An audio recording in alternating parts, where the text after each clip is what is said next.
Weezy out of here.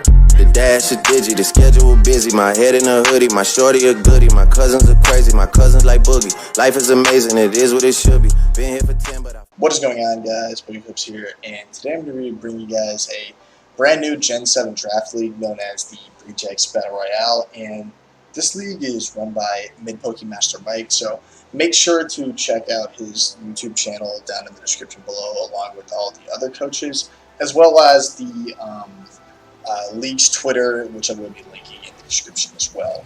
But yeah, anyways, I really wanted to bring you guys one more Gen 7 draft league, so I figured I'd go ahead and join this league. It's actually a pretty big league with about 20 coaches, and it's just a standard Sun and Moon draft league, nothing too crazy, just standard tiers and such.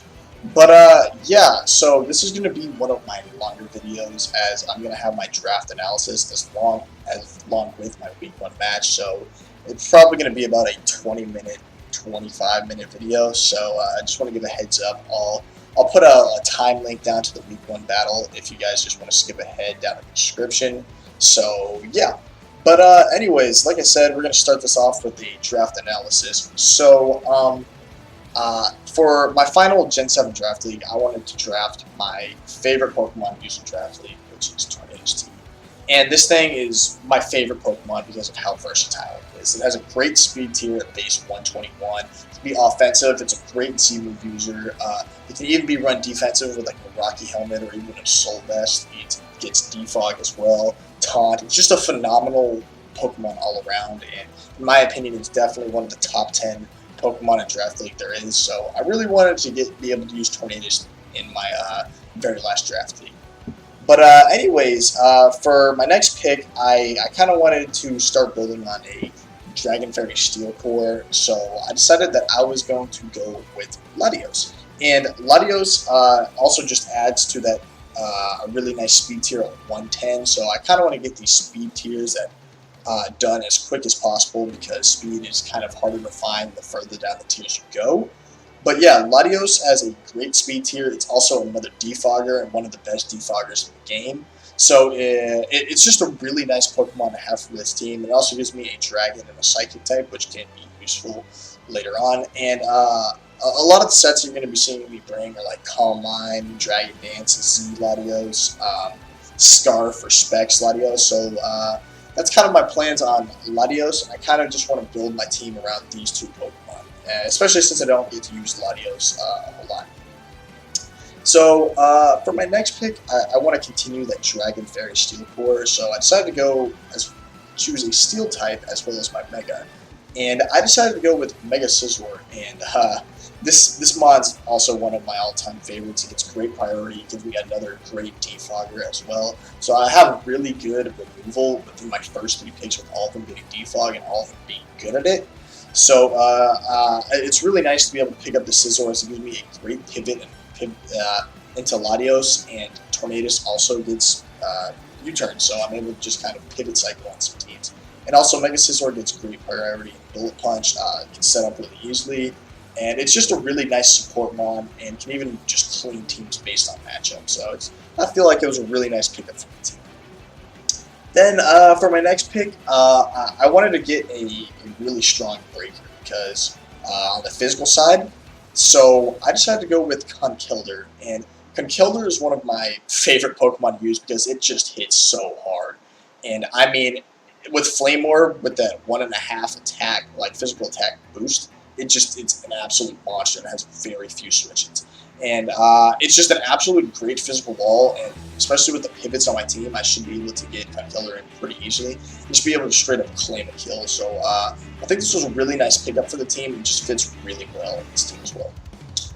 And for my next pick, I really wanted to start building like some walls. Like I had like decent like bulky pivots, but I really wanted a wall. So I decided to build a Regenerator core for this next pick, and decided to take Amoonguss. And Amoonguss is just a really nice defensive Pokemon, especially with the move Spore that it gets, just being able to put something to sleep. And it's just such a phenomenal Pokemon overall. And in my opinion, it's one of the top tier 3s there are. And just picking this up for my team gives me a really nice water switching, as well as an electric type switch in, which can be really nice for my team, especially with the ability to be very good physically defensive or especially defensive. So I feel like that was a really nice pickup for my team. And on this team, I wanted to be able to pick up some webs from like a Kelder and as well as a water type. So I decided to go with my favorite web setter in Araquanid. And Araquanid is my favorite web setter because of its really nice special bulk as well as HP and just how hard it's like choice banded liquidation or even splash plate just hit the other team so hard, and it's just such a great Pokemon overall, and it's just such a nuisance to face. So that was the main reason I picked up the Araquanid for my team. And then for my next pick, I wanted to pick up a solid Dark type and continue on that Psychic Fighting Dark core. I already had my Psychic and Fighting type, so I decided to go with the Lowland Persian. And Persian gives me a really nice pivot and parting shot, as well as just the ability to be really bulky on the physical defensive side with the ability Fur Coat. So that was my main reasoning of picking up the Persian, as parting shot in my opinion is one of the best moves in the game. You're able to just pivot out freely as well as lower the attack, special attack, whatever is already on the field. So I think picking up Persian for the team was a really nice fit. And then for my next pick, I actually wanted to go ahead and get a Fairy type, and at this point there was really no Fairy types left, so I had to go really low tier, tier 5, and the best tier 5 Fairy available was Togetic. So Togetic is very interesting, as it's not even a fully evolved Pokemon, but with a Violet, it is such a bulky Pokemon, and a lot of people really just kind of sleep on the Pokemon and don't even prep for it. So bringing Togetic in the right match, being able to Wish Pass into a lot of things on my team can be really useful for this team, and I think it can really catch a lot of teams off guard. And then going into my next pick, we only have 3 more left, but I decided to pick up Xurkitree. And Xurkitree is an absolute monster. I really wanted to pick up an electric type, and Xurkitree gives me a possible cleaner as well as a phenomenal breaker. So this Pokemon has an absolute monstrous special attack stat. If it's able to get a boost off and outspeed the rest of the team with possible like Z Hypnosis, for example, the game can literally just be ended right there. So Xurkitree is just an absolute phenomenal mon in my opinion. It is pretty one-dimensional, as you know pretty much what's going to be coming, either Scarf, Specs, maybe Shuka, at like, if you get really crazy, or Z Hypnosis, or just Z Move in general. So yeah, Xurkitree is just a really nice fit on this team. It should be able to really break down some teams. And then that leaves us with our last 2 picks. And at this point, I didn't have any rockers at this point, so I'm like, I need to pick up a ground type and get some rocks. So I decided to pick up Palossand. And Palossand is actually a very good low-tier ground type in my opinion, as it's able to pretty much always get rocks up as of how bulky it is. So just being able to pick up Palossand gives me another wall with solid recovery as well. So yeah, that was the main reasoning of picking up the Palossand. And last but not least, I wanted to pick up a fire type. And there really wasn't much left, especially since I could only pick from tier 5. So I just decided to go ahead and go with Pyroar, as that was probably the best fire type available. And probably won't be seeing Pyro much. It might be a break 1 or 2 weeks, but it can just be able to do, hopefully put in some work for this team and just be able to break down some teams. And that is pretty much it for my draft analysis. So let's just go ahead and jump straight into this week 1 match. So this week we are going to be facing off against Zane, coach of the Arizona Diamondboks, and he has a team of Gothitelle, Entei, Heliolisk, Lucario, Spiritomb, Vileplume, Mega Blastoise, Slurpuff, Dugtrio, Tyrantrum, and Tornadus Eye. And looking at his team when compared to mine, one of the real big threats for my team is that Lucario, as it can just absolutely break down my team, especially if it gets set up. So I really need to keep in mind that thing is there and try and play around it the best as I can, especially with my movie set that I'm about to reveal to you guys, which is my main counter to that. But yeah, so there's going to be no team builder this week, as I need to get this match uploaded. But so for my Tornado set, I'm actually going to be running Life Orb really offensive with U-turn just to be able to pivot, which is really nice for my team, as I'm able to pivot on most of his team here, and I can always just destroy his team, as he does not have very good switch-ins to the Tornadus. Just Hurricane spam's really good this game, especially if I'm able to take down the Lucario and Gothitelle. Tornadus can straight up win this game possibly. So yeah, that's pretty much the Tornadus that we're doing this week. For my Latios set, we are actually going to be a Calm Mind, Dragonian Z. And the reasoning behind bringing this set is I am almost positive that his switch into this thing is going to be the Gothitelle. So if I'm able to get a Calm Mind up, Dragonian Z is just going to absolutely move the Gothitelle. So yeah, that's basically the reasoning behind that bring. And then for my Amoonguss set, we're actually Shed Shell. In case the Gothitelle tries to come in and trap us, we'll be able to freely switch out, as well as be able to possibly get off a Spore on whatever he wants to bring in. So that can always be nice. For the Mega Scizor set, we are actually offensive Defog, and we're not actually set up with Bullet Punch, U-Turn, Defog, Roost. And we do have a good amount of bulk in it, but we also have a good amount of attack invested as well, with being an adamant nature, meaning we're going to hit even harder. And the main reason of this is just going to be able to freely go into the Gothitelle on this and just be able to U-turn every time and just get free momentum. So I think Scizor is going to have a really nice matchup this week, as well as it's able to just pretty easily switch into the Doug Trio if it gets the chance. And then for my Xurkitree set, I'm actually bringing Scarf this week, and I need to be pretty careful of the Doug Trio, as he could easily just be able to switch. So Xurkitree is going to be heavily reliant on predictions this game if I'm not able to get rid of the Doug Trio. So yeah, that's pretty much the reasoning on why we are bringing that.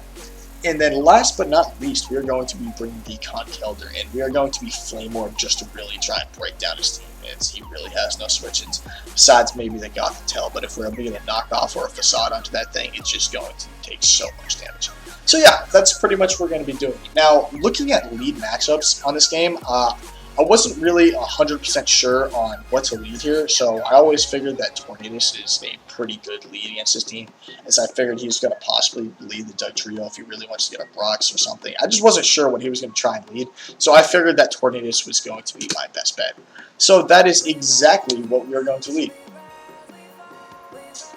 So as we can just kind of wait for him, this game to load up, as he is going to be challenging me, and as we are going to see, he's going to throw out the Entei, which is actually really nice for me, as I can kind of scout the set, and he's not able to KO me unless he's banded, which I can easily knock off. So that is exactly what I'm going to do this turn. And since he's not going to have, if he is choice banded, if I'm able to knock it off, it's not going to be able to one-hit KO me. So I'm going to go ahead, go for the knockoff here, and we are going to see that he's actually Life Orb, which would have done a ton of damage to me. So he's just going to go ahead and Sacred Fire, which is going to do a good amount of damage to us, and he is going to get a burn. So Tornadus is really low, but getting rid of that Life Orb makes this thing so much easier for my team to switch into. So anyways, I'm just going to go ahead and hard switch out, just in case he has the extreme speed, straight into the Latios, as he's just going to make a really nice play here and go for the Toxic.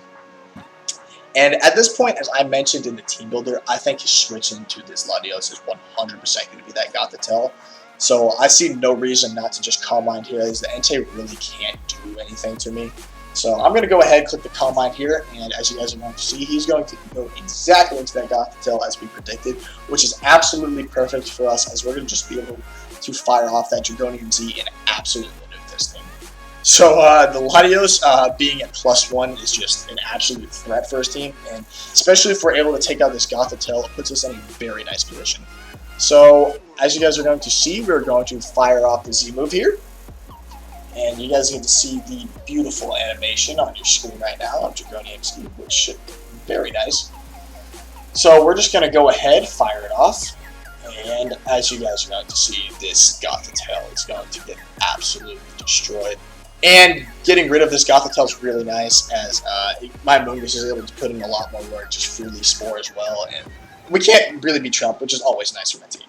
So yeah, being able to kill this was really nice, as he's going to go ahead and go out into the Tornadus. And at this point, I'm actually packing the Psyshock here. So he's going to go ahead and go for the Dark Pulse. This is not going to be able to KO me, as we're going to be able to do a ton of damage to something else in his team.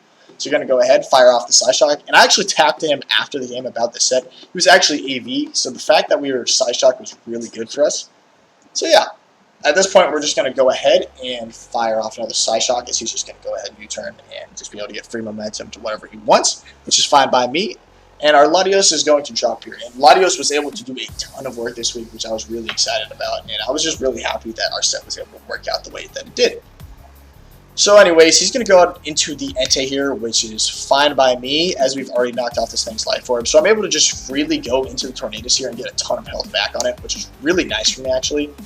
So yeah, he's going to actually go ahead and switch out here, as I believe I just go ahead and go for the Hurricane here, and we're going to be able to take out this Tornado. So that's really nice. We're in a really nice position in a 5-4 advantage. So yeah, that's really nice, and our Tornadus is able to get a lot of our health back, which is really nice. So yeah, at this point in the game, he's going to go out into the Lucario, and as I mentioned in the team builder as well, Amoonguss is going to be switching to this, so we can go ahead to go into that and just spore this thing in case he wants to set out. And we're also able to get more health back with the Regenerator from the Tornadus, so that's really nice.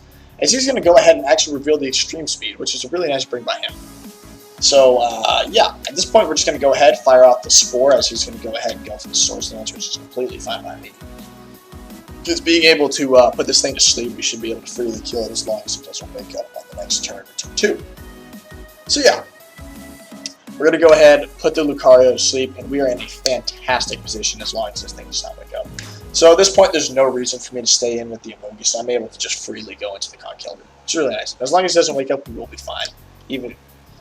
So yeah, at this point, I'm going to get my Flame Orb activated, and I'm just going to absolutely destroy this thing with the Mach Punch, as he's going to decide to stay in and just gets absolutely destroyed because Conkeldurr is just an absolute monster.